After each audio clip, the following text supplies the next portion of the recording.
Welcome to the MMA Fan Podcast. Ladies and gentlemen, I give you Stu and Blake.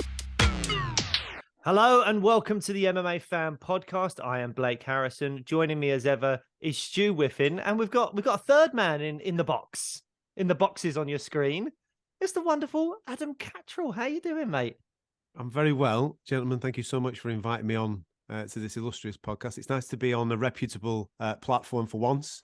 Chatting my normal nonsense elsewhere is no longer. I'm on with the big boys now. This is what I like to see. Lovely. Well, yeah, we echo your statement wholeheartedly, obviously. Adam, I suppose where we want to get started with you is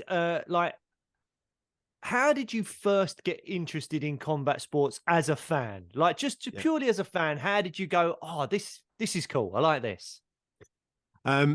First love is boxing, if I'm truly honest. And my first memory of combat sports is 1989, Mike Tyson, Frank Bruno.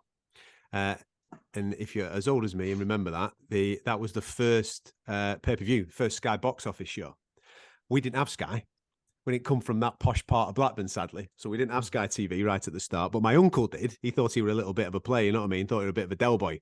So my dad obviously was a big fan of boxing, big fan initially of Mike Tyson, but obviously with being Frank Bruno, wanted to watch that fight. So we ended up, my mum had gone out for a night and my dad obviously up the kids, me and my sister, took them round to my uncle's house, his brother's house, stuck us in bed upstairs at my uncle's house whilst he could sit down and pull an all-nighter with his brother, my uncle, and watch the Tyson Bruno. And now, obviously, being about 9 years of age at the time, sleeping in an alien big bed, you know what I mean? In fact, it would have been difficult to sleep. So I ended up wandering downstairs throughout the course of the night and he ended up sitting me on the couch whilst this was all going on in the forefront, whilst he's had a few beers and whatever and enjoying himself. But I just remember being captivated by the feel of Vegas initially. It wasn't necessarily the fighting. It was the feel of Vegas and a big fight night and just the American accent in commentary and just the pomp and ceremony of it all just felt major. And I suppose that is the first time that my first memory of being captured by combat sport. And then this is going to sound a bit cheesy now, but then loosely, it kind of went towards Rocky films before I came back in the mid-90s with Prince Nazim Ahmed. So I went off then. And again, it was the Hollywood feel to combat sports. It was the Vegas pomp and ceremony, and obviously the underdog stories and all those types of things that gravitated to me towards fight sports. And then in the mid-90s, of course, Prince Nazim Ahmed comes along and you're thinking, who is this dude? This guy's just off his cake, man. I love a bit of this. and that was it. And then from Naz in the boxing scene, that kind of led me on nicely to Ricky Hatton, being on the local circuit and following Ricky Hatton and spending money on tickets and what have you. And then from an MMA point of view, I'm lucky that I grew up in the same town as Bisping. So I've always been around him. And obviously I was a DJ in the local area. He was a DJ in the local area. Paths crossed. We had mutual friends that were doing karate and kickboxing and various things like that. So then when he moved and attempted tough, when he went into the tough house, obviously loads of people in the local area going, you know, Bisping, who basically knocks people out outside the local pub. Yeah, I know him. Yeah. He's gone on this bloody Ultimate Fighter thing. What's that? I had no idea what it was. Oh, it's cage fighting. Right, great, fantastic. Let's have a watch of him. But I was initially watching him from a dynamic point of view of just mugging off all these American fighters. I thought it was absolutely hilarious. But then when he went and won it, then your interest in MMA starts to grow. And I'm following his journey, but because he's on such stellar cards, then other fighters start to seep into my remit, and you start to fall in love with Anderson Silva, and then you start to actually have an appreciation for what the sport is and start to try and learn a bit yourself as Bisping's doing his thing. Yeah, I kind of then went off then and started learning a little bit about it myself. I just want to jump in there because you mentioned Hamid and obviously that kind of tear got stopped by Barrera in spectacular fashion, and you mentioned Ricky as well, and obviously we've just seen them fight. What did you make of that? What, the Hatton Barrera? Yeah, thing recently. See, I'm torn with all this. I think there's good bits of exhibitions, and I think there's absolutely horrific bits that should just be wazzed in the bin and and forgotten forever. I think Hatton Barrera, first and foremost, is probably one of the good bits, because from a mental health point of view, Ricky's obviously been very vocal about his situation, about losing something once he has retired, losing that adoration. He was a well-loved fighter, and those walkouts and what have you, and the pump, the adrenaline pump that he gets from those, he's missed them. So therefore, obviously, he turned down a dark path. He went into drink and drugs, as he's spoken about.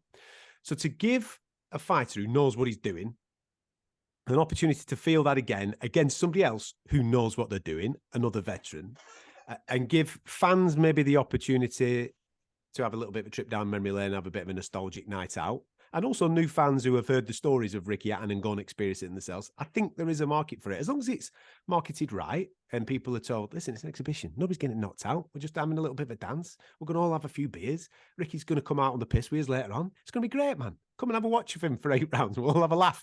Great.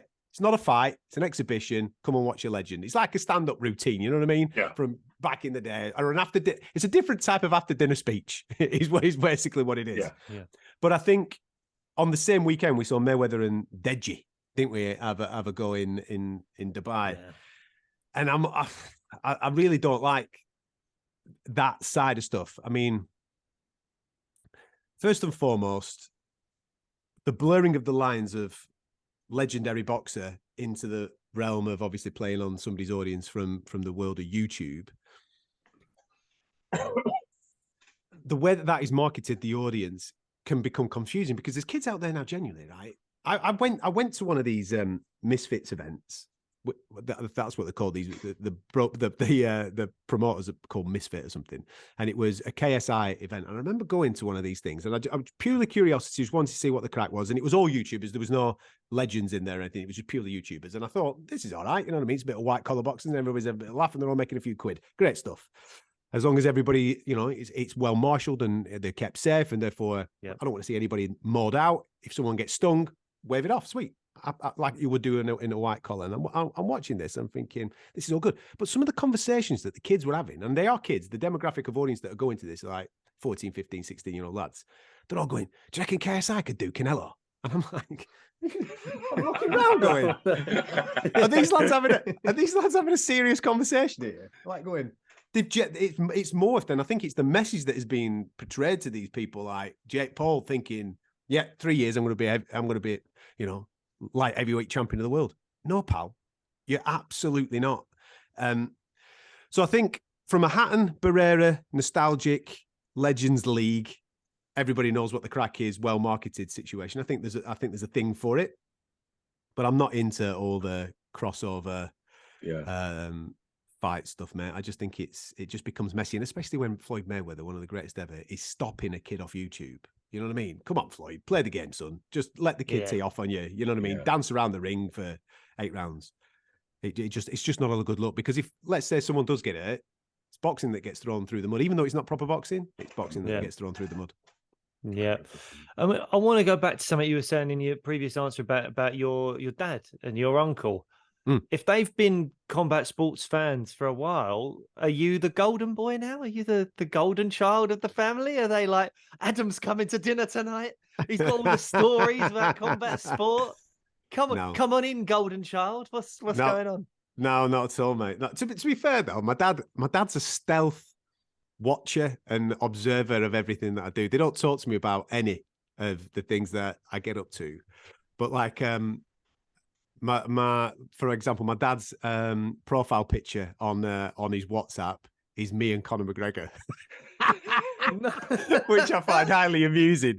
And like he only follows a few people on various bits of social media that he is on, so therefore, and I see him popping up like always on interviews that I've done for BT and various things like that. He's got into MMA really through me doing it. He's elements more boxing, but he did enjoy the rise of Conor McGregor, and over 2016 when Conor had that wonderful year. He was buzzing, man. He was thinking, who's this mad little dude? He was absolutely all over it. Because I think that's the beauty of fight sports listen, I don't want to say my dad's a casual fan, because he does like his boxing, but from an MMA point of view, probably more so. Yeah. Personality grabs people. You know what I mean? That's what grabbed me in the 90s. Nazim Ahmed personality at first. It was like going, who's this Maldi get? You know what I mean? Saying all these things that he's doing and then going in the ring and knocking these dudes out. That is for me elite fight sports. In leopard print shorts. Yeah, man. I love all that. Absolutely. And I suppose in 2015, 2016, Conor was that for a lot of people. Sure.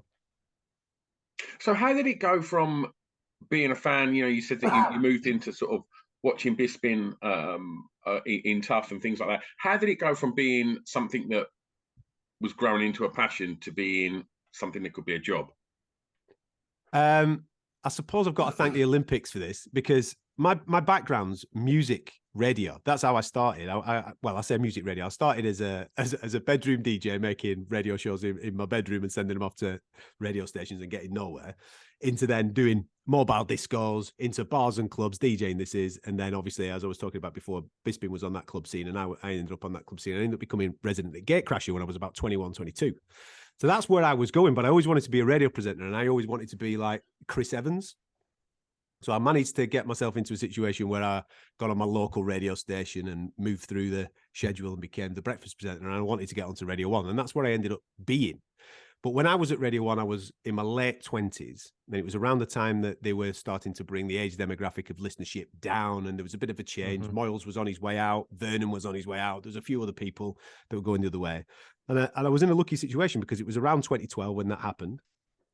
And the boss at the time came up to me and said, listen, all the ambitions that you want from this station are probably not going to be fulfilled, because we are going to be looking at 22, 23, 24-year-old presenters. You're touching 30 now. Doesn't sound good, does it, to be fair? But, you know, we'll keep you for an extra year. But within that year, if you find something that you want to go and do, we will not stand in your way. We'll let you crack on, which I thought was cool, actually, because that never happens in this game. So around about the start of 2012, an email came around about the Olympics and looking for presenters and things like that. And I thought, do you know something? I've always wanted to present sport, but I've always thought that it would be too easy. Do you know, like when music radio felt like a job because I had to work in it, whereas sitting in the pub talking to your mates about football, you know, boxing, all different, that doesn't seem like a job. And I'm sure it doesn't seem like that to anybody that is listening to this. It's not a proper job. So when that opportunity came up, I thought, do you know something? Let's give it a go. It's the Olympic Games. I'm probably never going to get an opportunity to work on the Olympic Games again. So I went and did it. So I went for a few positions, and I ended up working for Lowcog, who was doing all the inside stadium presentation for the Olympics. And I got assigned to the Excel, which I asked for because the boxing was there. But then I ended up doing judo, table tennis, weightlifting. It was mad. It was mad. Like learning all the Chinese names for the table tennis. It was crazy, mate. So I did all that for the duration of the Olympics. And obviously it's the Olympics where Anthony Joshua becomes an Olympic gold medalist, Nicola Adams and all that. It was fantastic. Just a fantastic experience. And when it finished, at the time I had an agent, and I just said to him, that's it. I'm not going, when I'm going on holiday now, when I come back, I want to be in a position where I can have conversations with sports radio broadcasters. So off the back of that, I came back off holiday, and Absolute Radio wanted to speak to me. So I went to speak to them, and then I started literally that Saturday for the football season. I did rock and roll football with Ian Wright for a year. So I left Radio 1 at that point, left music radio, I suppose, behind, went into working with Absolute Radio. And then within a year, I'd made the move to TalkSport and started doing bits of TalkSport, but it was all football at the start. And from the inside of the building, obviously, I could see that there was a glaring omission that they didn't cover any boxing.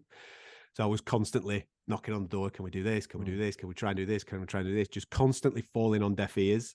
And I got fed up then. And then I was lucky enough to meet a certain guy called Nick Pete, and we set up Fight Disciples. And away we went, man. We set up our own thing. And then Fight Disciples, kind of very similar, I suppose, to you gentlemen who are doing this purely out of passion, just wanting to get things off your chest, speak about the things that you absolutely love. That was our entire aim at the start. It was never a thing of we're going to do this to achieve this. It was a case of let's just go and be us.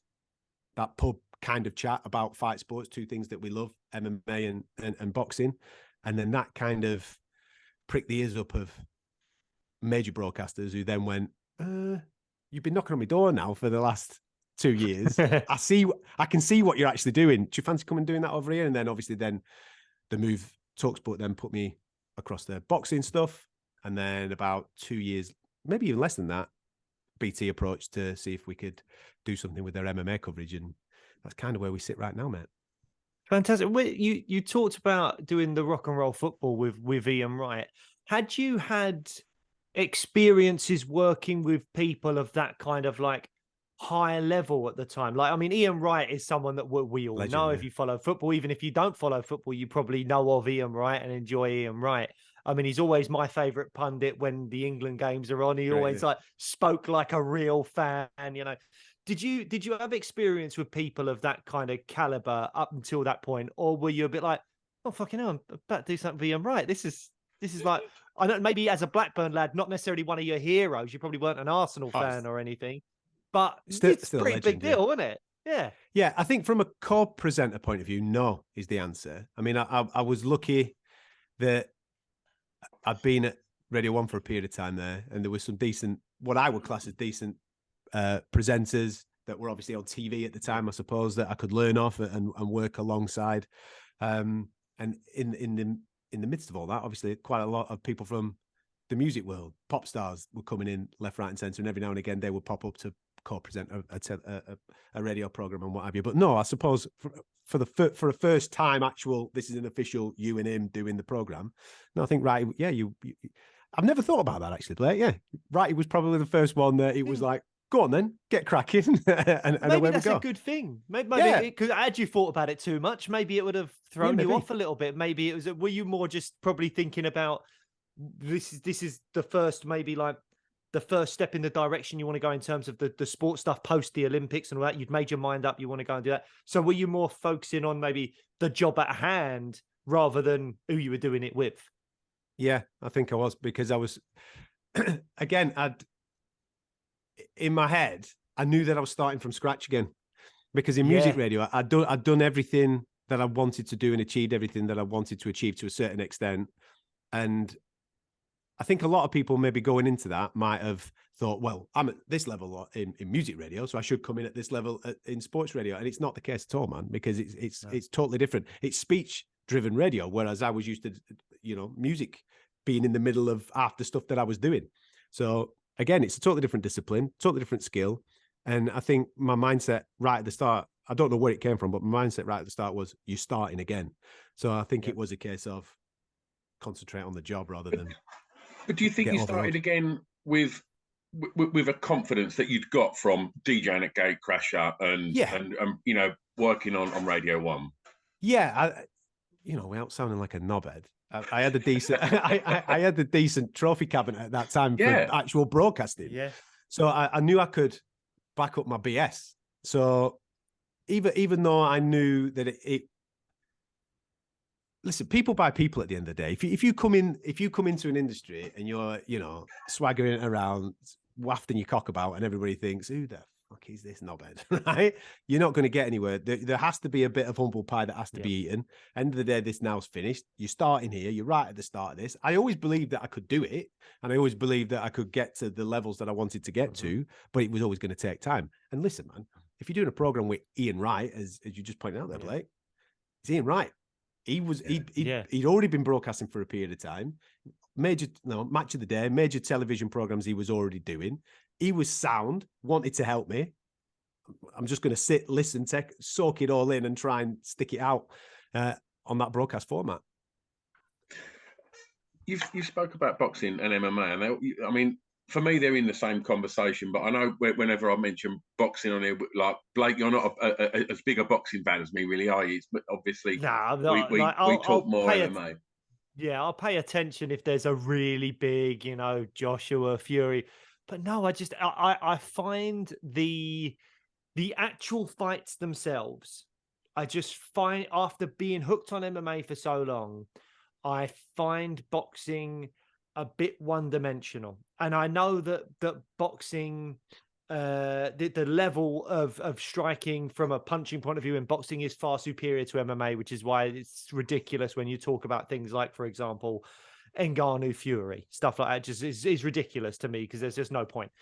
But when it comes to just from a purely sporting perspective, the fact that you don't know where the attack's going to come from. Is it going to be an elbow, a knee, a kick, a punch, a takedown, grappling exchange? Like, I just feel like there's so much more to wrap your head around and to get excited about. And the stylistic clashes are never just, oh, a brawler versus a technician. It's, no, this guy's going to do something completely different. You know, Khabib and Conor, they want to do completely different things. And, you know, that to me is what is so intriguing about it. Sorry, I've gone off on a tangent, but what are you trying to say? All I was going to say was, like, aside from the combat side of it, Adam, tell me a little bit about the differences you see between MMA and boxing as businesses.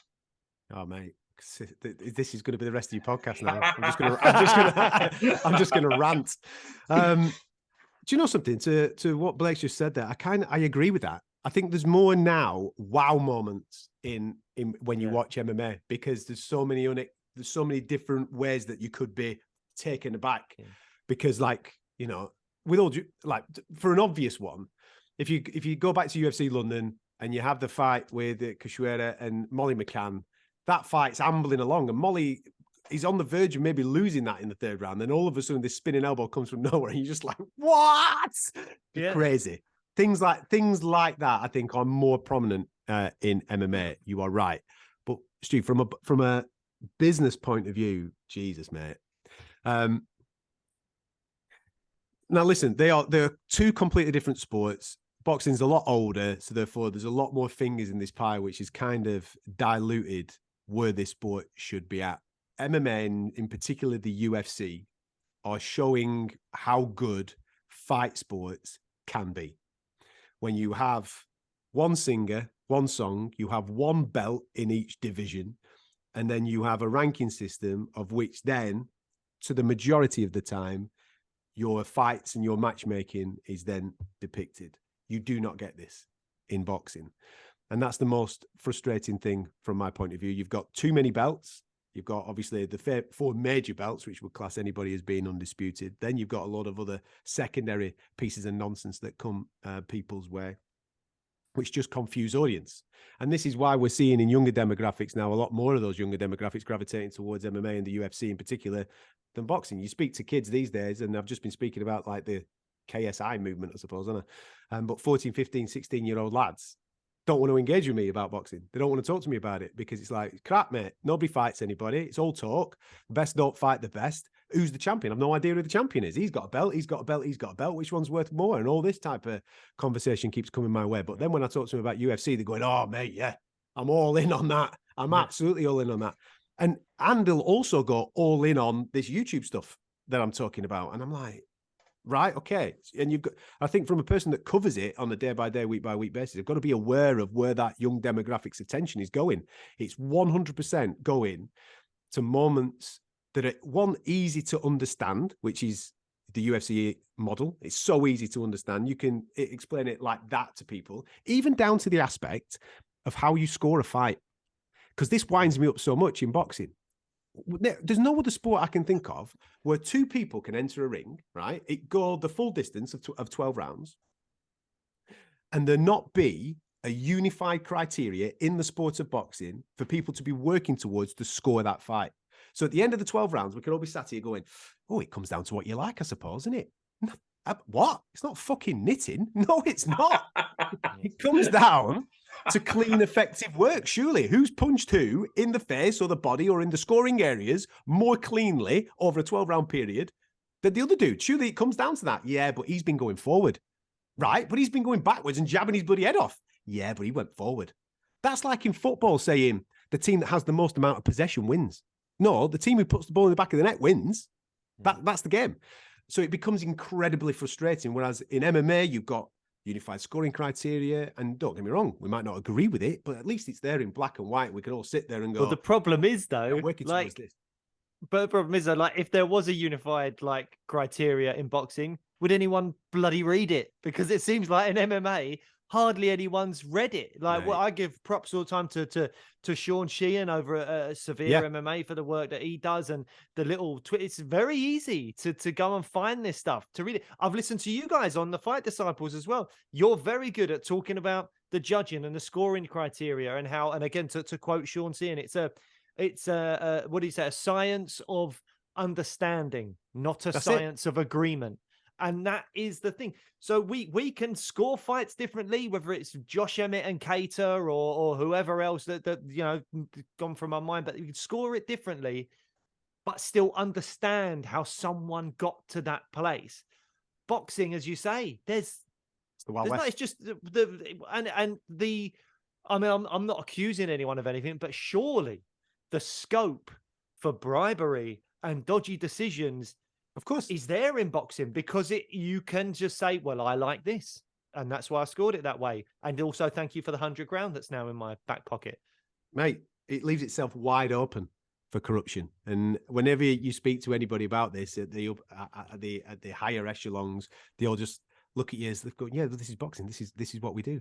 Yeah, but surely you want to make the sport better, because you can see audience walking over there. They're going over there, mate. Surely you want to keep those people, or that new generation of people, in this sport, because in 5-10 years time, your pockets are going to be a lot thinner, because there's not, as a promoter, you're going to be losing out on all this audience because of this crap matchmaking, this sport that people can't fully understand as to who the champion is, and they don't know how to score the fight because there is no scoring system. You're all just making it up as you're going along. And do you think the events as a whole, I mean, for me, like growing up going to boxing events, I'll be honest, I'd probably watch the top 2 fights, maybe the top 3. UFC, I'm in there at like 4:00 in the afternoon if it's in London, and I want to watch everything. I can't wait for that moment before the main card when the Hubler's out and you get the montages. I love it. Like, it's got a lot of sort of showmanship of like of wrestling, but it's all put together. I think that is the thing.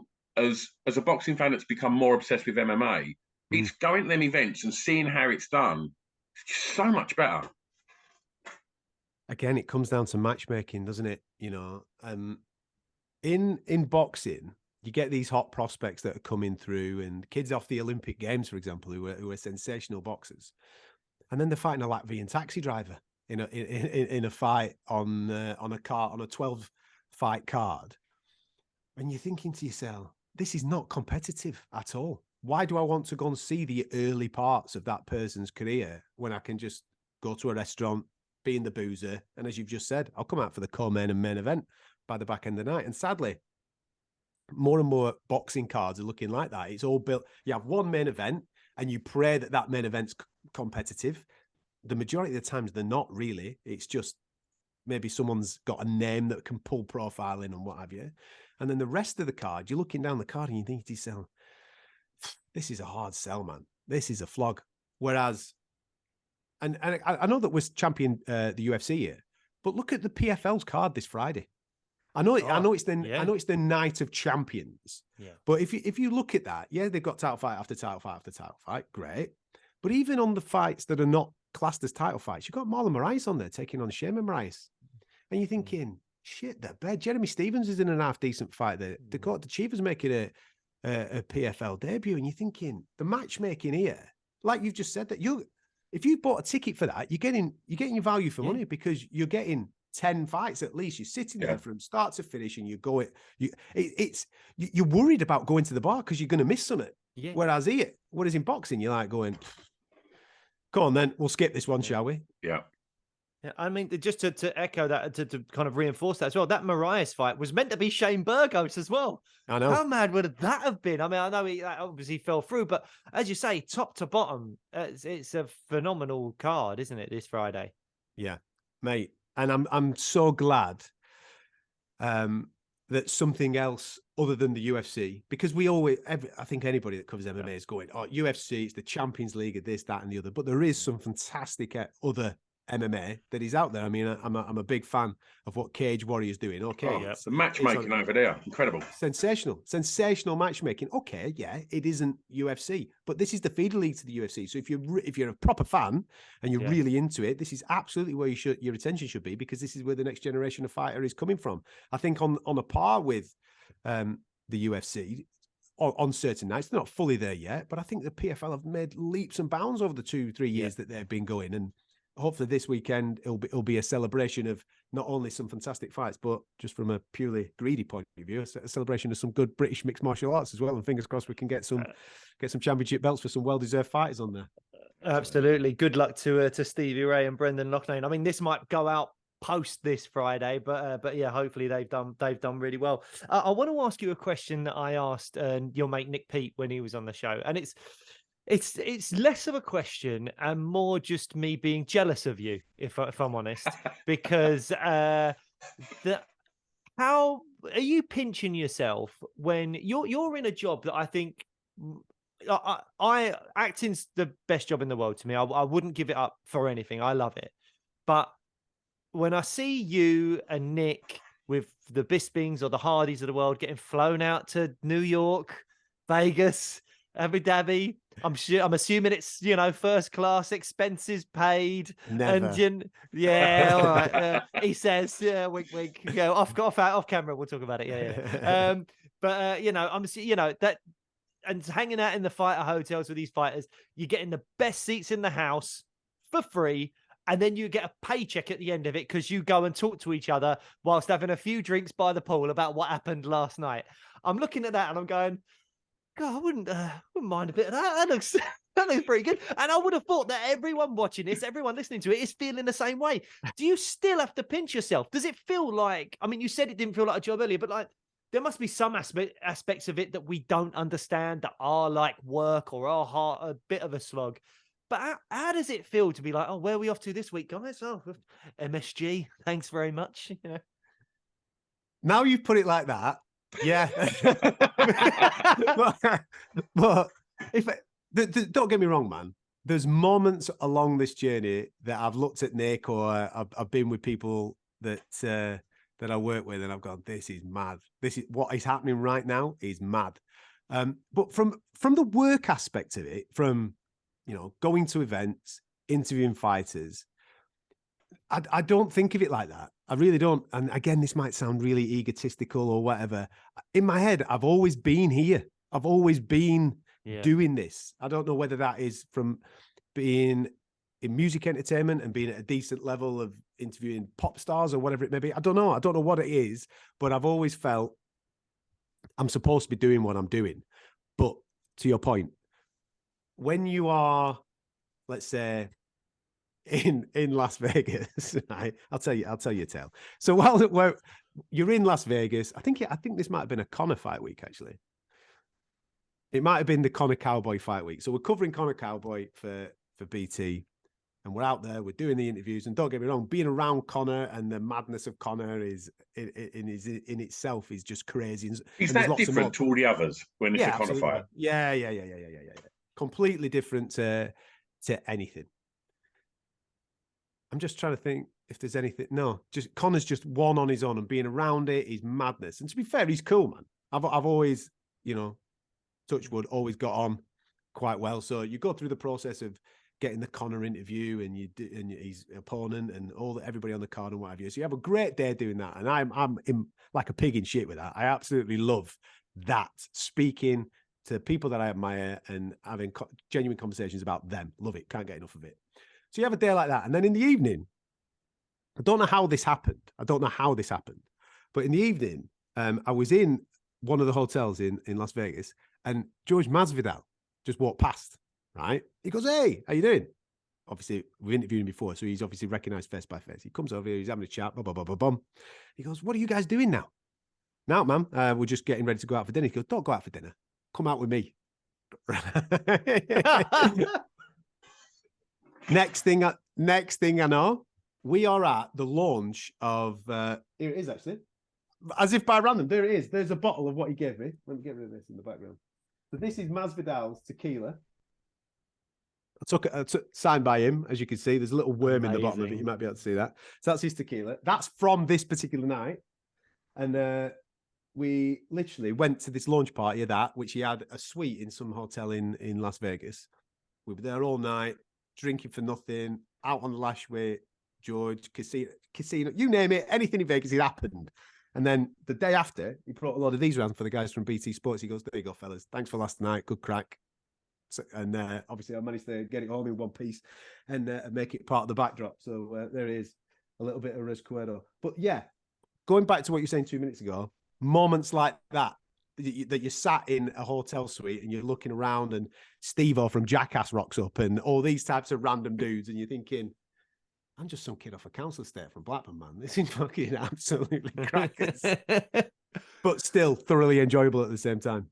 And aside from the sort of cracker stuff like that, like in hand on heart, what's been your proudest moment? Covering MMA or just in general? In general. Do you know something? It'll probably winning our first award with Fight Disciples, probably, because I'd won stuff previously, but I'd always won it with obviously big companies and working for big companies and working with big production teams and various things like that. So although my name was on the tin, I was a part of the cog, you know what I mean? Whereas this was just purely us. This was just purely us. And it was also talking about something that I gave a shit about. So you're talking about the British Podcast Awards, yeah? Yeah. I was in the room that night. I wasn't. I was in the room that night because I was there with our friend and MMA super fan Scroobius Pip, and who's obviously a podcaster, and we was there, and you won. So the first night we won, it clashed with Joshua Klitschko at Wembley, and I was commentating on Joshua Klitschko. So I was doing that for the radio. Nick went to the ceremony, drank the bar dry with our producer, Mike. There's only 3 of us in the company. And I just got a text. I think it was just entering the 11th round when Joshua finally finishes Klitschko. Just entering the 11th round, I just got a text, and all it was a picture of him pissed out of his head holding the trophy. And I went, oh, my days. Tremendous. So, yeah, I would probably say that because you guys know what it's like. When you're creating something for yourself and it's purely on you, everything's coming out your own head. And then it's recognized by, the industry that you're actually making stuff for. Yeah. So I'll probably say that is probably the proudest. Oh, that's lovely. And what is your favorite moment as an MMA journalist? And I'm talking, those fun moments. Like, for example, I mean, I saw you did that. I can't remember what it was called. There was an Arnold Schwarzenegger kind of like show where you interviewed Khabib, and then GSP came out. And did like a rear naked choke on him for a laugh, and then you were just chatting with GSP and Khabib. I mean, that's good. If that's not it, it's got to be up there, surely. That was the maddest day ever. So that happened in Birmingham, and it was the Arnold Schwarzenegger Sports Festival, and both guys were booked individually. So earlier on in the day, it was like a live theatre audience thing. So I was booked to do a live theatre audience. I think 1,500 tickets per room, and George was on first thing that day. So George St. Pierre had already been on stage with me earlier on in the day, and we'd had a wicked time. I've interviewed George a few times, and he's a top guy. And he was due to go, and I said, "Listen, Habib's on in 2 hours on the same stage. Would you stick around for it?" He goes, "Oh man, he's like they're like chilled and stuff." He goes, "I've got to do some autographs and all this type of thing, and some pictures and what have you. If I'm still here, I'll definitely be here." Right? Okay, cool. And legit, Habib's on stage, and I hadn't spoken to George again since. So Habib was on stage, and we were doing the interview, and I could see from behind Habib's head, I could see George St. Pierre stood at the side of the stage, and I'm like, this is actually going to happen. This is madness. And then the next thing you know, George just went, "Yeah, no, what do you reckon?" I just went, and I signaled to him. I went, "Just come on." He comes on and puts a rear naked choke on Habib, and the next thing you know, the whole room just goes wild. And they stayed there for a bit. Habib was fantastic because he started speaking about George St. Pierre being Habib's father's favorite fighter, and they just had a moment, man. And I literally just put my microphone down, sat there in my seat, and just watched these two go back and forth, chatting with each other. George left, and then I could see that it meant something properly to Habib because he was just sat there beaming from ear to ear for the rest of the conversation. But yeah, what a moment to have those two on stage at the same time, and one of them to put the other in a rear naked choke. And they faced off. So at the end of their little bit, I just said, "Listen, man, come on, we got to do it. The UFC have never done it, so let's do it for these people who've paid a ticket today." So they both went hands up, face to face, nose to nose. Sensational. Oh, mate, that's incredible. I mean, you seem to have such a great rapport with Khabib. You did the whole playing pool with him and all that kind of stuff. You cheated, man. Well, if you ain't cheating, you ain't trying. That's what Charles Sonnen says. That's it. How did he No, cheat? Mate, he just, right. Everybody knows that when you are playing pool, billiards, as we were referring to it on that particular day, you hit the cue ball, right? He's having none of that. He's just walking up to the black and just going bang straight into the back of the pocket. Mate, he was just whacking any ball he wanted. And I'm thinking to myself, right, he's one of the hardest dudes on the planet. Yeah? Do I stop him or do I just carry on with this interview? And I just carried on with it. But it was it was blowing my mind. I'm thinking, I'm getting beat here. This dude thinks he's beating me, but he's absolutely not. This is wrong. Anyway, afterwards, it was another card in at a different show where he was looking after, I think he was looking after Umar Nurmagomedov on a card or something. And I collared him backstage. I said, "Oi." And it's on camera, so someone's got it on camera somewhere. I said, "Oh, you?" Right. And he's laughing his head off at me. And I said, "You owe me a rematch because you know you cheated." He goes, "I did not cheat, brother. I did not cheat." I said, "You cheated in this game." So I'm trying to explain to him the rules. And he goes, No. They're not Dagestan rules. They're not Dagestan rules. And I went, I wasn't in Dagestan when we were playing, right? You were playing by my rules. Anyway, have you seen him play basketball? He doesn't even dribble. He just plays it like rugby. He's an absolute lunatic. Oh man. Yeah, allegedly I've got to get my win record up before I'm allowed my rematch on the billiards table. So that's where I'm at the moment, mate. I'm still searching for that rematch. Oh, wonderful. Well, look, we're really go on, Stu. What are you going to say? I was just going to say, obviously, we're aware of time, and You're all right, boys. You're all right. You crack on. We're what you need to do. Yeah. Well, if we're all right, we'll take you up on that offer. And I want to, is Khabib your favorite fighter to interview then? Or have you got someone that's like, oh, I love interviewing this guy? Or maybe we'll take Khabib out of the equation because you've spoken about him and we know that you have a great rapport with Khabib, which is in itself just an amazing thing. A, to watch as a fan of both you and Khabib, but B, like, must be just mental for you to be like, the GOAT, the guy. I mean, I know there's talk of John Jones, there's all that stuff, and there's arguments to be made. But to a lot of people, Khabib is the GOAT, and you have banter with him, and which is great. He's a funny guy. He's a funny guy. You know, I think the secret with any of interviewing anyone, and this is not just necessarily fighters or people from the world of MMA. Be asked about them.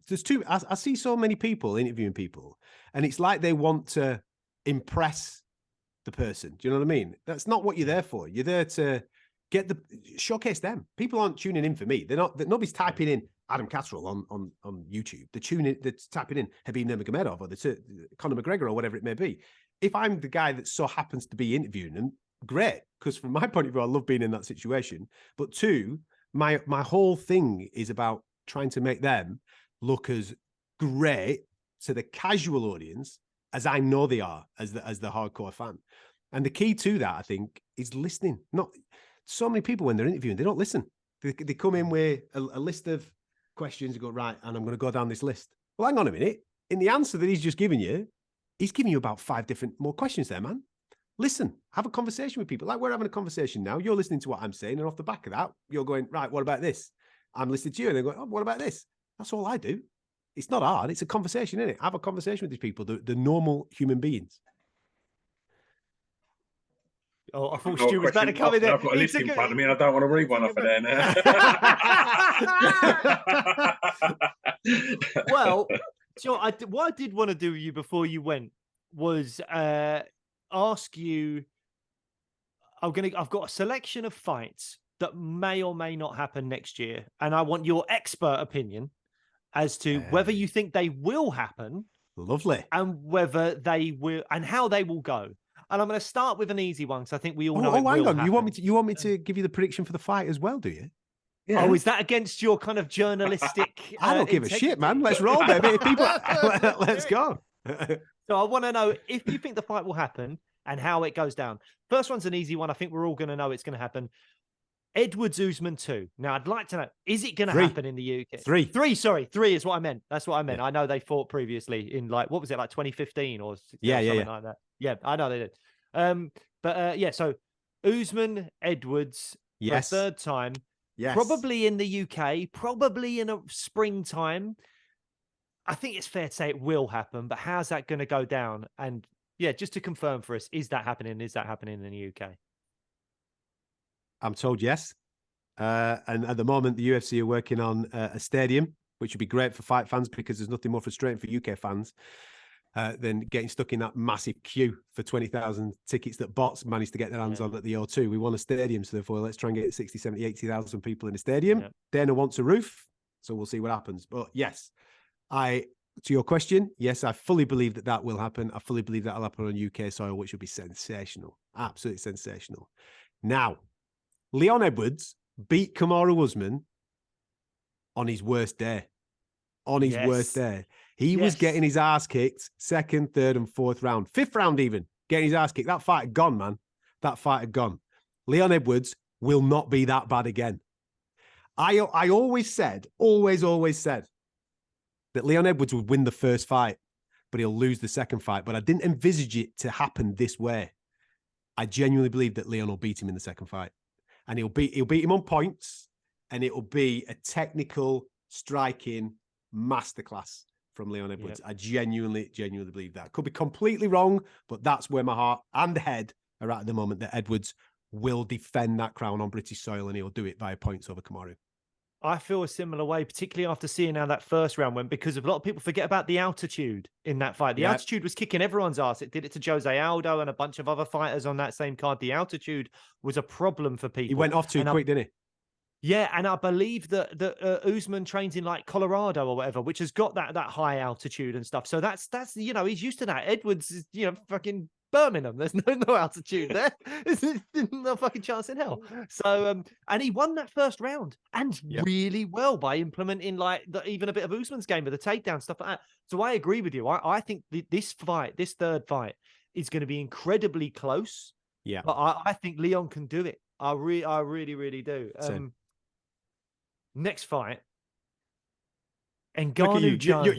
You are in your element here now, are you? Oh, well, I love it. This is it. I love it. Also, I feel like I'm actually talking to someone, because the fighters don't know even when it's about them. Like, you hear so many stories about fighters that were like, I didn't realize I was fighting for the belt until it was on, like, people were blowing me up on text because it got announced over Instagram and stuff like that. So the fighters don't even know. But you, Adam, I think you know stuff. So I'm trying to get the juice. Ngannou Jones, does it happen in 2023? And how does that fight go if it happens? I'm going to say yes. Mm-hmm. I think, and this is a beautiful thing going back to what you were saying about boxing and MMA previously. We have got a situation in boxing where we've got not two world champions, but two hot prospects that have agreed to fight each other, but they're having tune-ups before they have the actual main bout next year. There will be no tune-up here. Jones has been out for God knows how long. Francis has had his knee re-put together. Yeah. There won't be a tune-up. It'll be straight in. Heavyweight championship, Francis Ngannou, John Jones. That's the fight that a lot of people are obviously thirsty for. So I think it will happen. I'm trying to think of a timeline here for you. I'm gonna go around May for that fight to happen. Yeah. And it's such a hard fight to predict because I don't know what Jones looks like at heavyweight, so I'm completely guessing here. Yeah.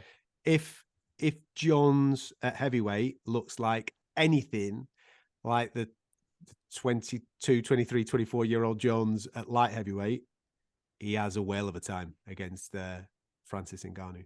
Whale of a time, to the point where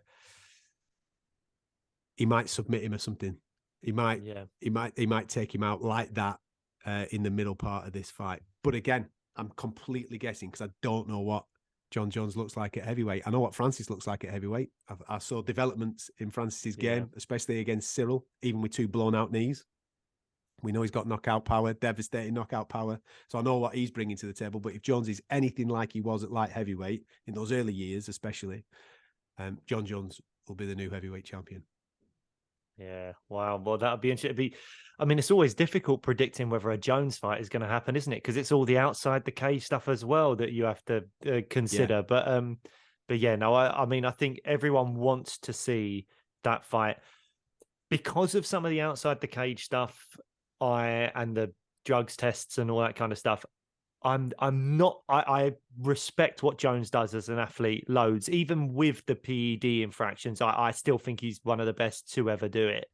But I would like to see Ngannou win that fight because of all of the other stuff, But as you say, I think the wrestling could be a huge factor. I know Ngannou was able to wrestle Garn, but Jones is probably gonna, as you say, he's very superior wrestling to anything else that maybe Ngannou's faced, other than maybe Stipe. But even then, I think he's probably a better wrestler than Stipe as well. But I don't know. Yeah, we're talking about testing, and obviously, at the time, maybe he's going to get back in the testing pool in USADA. What's next for Conor? What do you do with Conor McGregor if you're the UFC? What would you like to see? If what I'd like to see is something that I can believe that he can win. That sounds bad, doesn't it? Because it's the UFC. No, but, I agree with that as well. I think Tony Ferguson. It's the only. I don't really want to see Tony fight much anymore, if I'm honest, after everything that's gone on. Yeah. But the one fight I think I'd be like, well, there's beef there, and I don't know where Conor is anymore. And I think Tony Connor's maybe the only fight I'd be interested in. Yeah, I'm not saying go and give him a gimme, an easy one. I'm saying give me a fight that I genuinely believe that Conor McGregor could win. He doesn't have to win it, but I need to go into that week going, he could win this. Could he do it against Jorge Masvidal? Could that be a fight, something like that? Tony Ferguson, I agree with what you're saying there. I would probably still, I agree. That level of fight is probably what I would like to see. I've seen Michael Chandler chirping up this week saying that he wants him. At the moment, Chandler, with all due respect, is just too much for Conor McGregor right at this moment in time. But again, we don't know what weight Conor's going to come in at. He looks big, doesn't he might get the winner of Francis and John Jones. He's a big boy right now, man. He's enjoying them weights. All right. Does Muhammad Mokaev get a title shot in 2023? I know he's got to string a few together, but can Muhammad Mokaev get a title shot in 2023? I think the title shot comes at the start of 2024. Does that mean he misses out on the youngest champion ever stat? I think I'm not sure. March 2024 he's got till. Oh, so he has got that extra couple of months in 2024. That'd be interesting. Because I think he can do it. I think he can do it. I think he's incredibly talented. Obviously, now that he's ranked, it might be a little bit easier to start to get those guys between 10 and 15, 5 and 10 to match up with him. He's been super impressive so far, man. I know he's so hard on himself, but he's been super impressive. To have 3 fights this year, 3 wins, 2 of them coming via stoppage, and 1 where he's just pulled it out the fire in the last minute, and he's put a signature move on a geezer that is a Brazilian Jiu-Jitsu black belt. That is some going for a kid of his age bursting onto the scene. So again, it's going to come down to matchups. He needs to stay injury free. He's always wanting to fight, so he's always going to be available. He's always in top shape. So if he can get 3 in the next 12 months, I think then it would be absolutely shoo-in for him to have a title fight at the start of 2024. There's a lot of ifs there, though, isn't there? Because there's some killers in this flyweight division, man. Yeah, there are. And as you say, he's got to get the right matchups. And I think a lot of people looking over their shoulder at Mokaev are thinking, I'd rather not. Mate, nobody's. Yeah, exactly. You're not going to do that for free, are you? You're going to if the UFC believe in him and his abilities, then they're going to have to pay the opponent in order to be able to take that and fight down the ranking. Yeah. Okay. But one last question for you: what's left on your career bucket list? Oof. Wow. Do you know something? I kind of like going back to what we were talking about 2 minutes ago about doing those live shows in front of live theatre audiences with people like Habib and George St. Pierre and stuff like that. I have got a taste for that. So I am at the moment looking into seeing if we can do something, next year, a bit more extended, whether it be 4 or 6 dates with an MMA star that people are actually asked about that can come and tell a tale. So yeah, is this as part as Fight Disciples? Yeah, I think so. Do that? Yeah, Mate, we're spitballing now, aren't we? You know, we're having a production That'd meeting be right great. now, boys. So Yeah. I think I really get off on that, you know, being obviously in the one-on-one environment, I absolutely love it. But then there's something different and beautiful about the dynamic of actually hearing and feeling that live reaction to what is happening on the stage. And I'm sure you get this all the time, like with acting and stuff like that, actually being in that environment where you can see the reaction and feel the reaction. And I think I think there's something in that. I think especially MMA fans, they would come out for a Habib or a John Jones or a George St. Pierre or, you know, those types of characters to come and tell their tale. Even Bisping. I have to say his name, otherwise he'll be at me if I didn't mention his name. Adam, it's been a real joy, honestly, mate. Thank you so much for giving up your time and coming on and having a chat with us. Thanks for having me on, gents. Pleasure to speak to you as always. I've no doubt that I will see you at a show sometime soon. When we're going to do one abroad, boys? Because you know what I mean. I see you popping up on them London cards. I know that you're all busy, lads. Weren't we? We nearly went to Paris, didn't we? We nearly went to Paris. I can't remember what was going on, if it was work or whatever. That's the other thing. This is your job.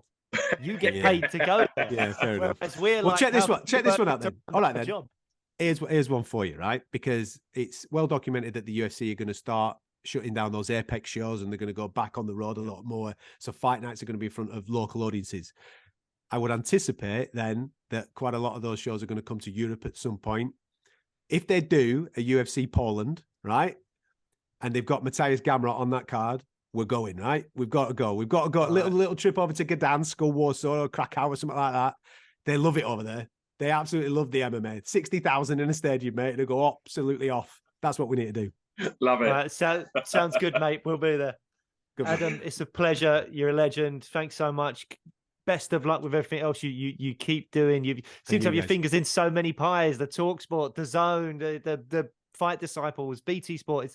It's all Jack of all trades, well, master of none. I think you're looking for there, Blake. Jack of all trades, master of none. I don't know. I think you're mastering them pretty well at the moment, having a go, mate. So, thanks, mate.